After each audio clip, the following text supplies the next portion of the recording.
Allez, salut, bienvenue à vous tous ce soir. Bienvenue sur votre chaîne Mustapha TV. Alors, comme toujours, si c'est votre première fois qu'elle est arrivée par là, assurez-vous que vous vous êtes déjà abonné et n'oubliez surtout pas d'activer la cloche de notification pour ne jamais plus rien manquer de nos futures publications.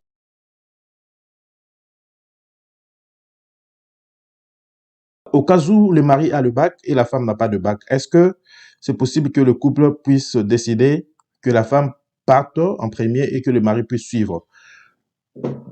En fait, à cette question, je vais être assez court. Je vais dire tout simplement que ça va dépendre de qui a été sélectionné.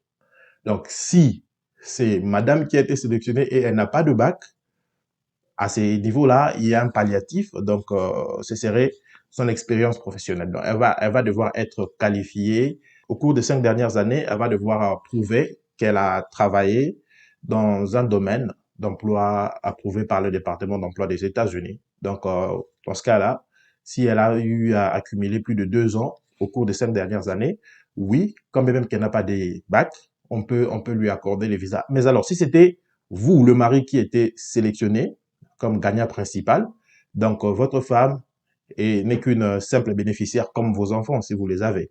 Donc, ce qui veut dire que pour toute personne qui a été sélectionnée à la dévéloterie, il est obligatoire que ce soit parmi les personnes qui vont partir, les membres de sa famille qui vont partir pour les États-Unis, il est impératif que cette personne-là soit comptée parmi les premières personnes à entrer aux États-Unis. Donc, supposons que c'est vous qui avez été sélectionné et que bon, vous décidez finalement que ce soit madame et les enfants qui puissent partir, ça ne marche pas. Ils pourront partir et à l'entrée, au niveau de l'aéroport, on va justement les retourner au pays, on va les refouler et puis voilà. Donc, dès qu'ils seront refoulés, évidemment, leur visa va tomber caduc, donc il va plus servir à rien. Donc, c'est toujours conseillé que ce soit d'abord vous, les gagnants principaux, qui puissiez entrer en premier. Donc, si vous avez des soucis de billets d'avion ou que sais-je encore, vous pouvez vous décider d'entrer d'abord vous-même, d'entrer d'abord vous-même sur le territoire américain. Et une fois que vous êtes là, vous travaillez et vous pouvez leur payer le billet. Ensuite, ils pourront vous rejoindre parce que on ne peut pas admettre que ce soit quelqu'un qui n'a pas été sélectionné qui puisse d'abord arriver aux États-Unis en premier. Ça ne marche pas comme ça.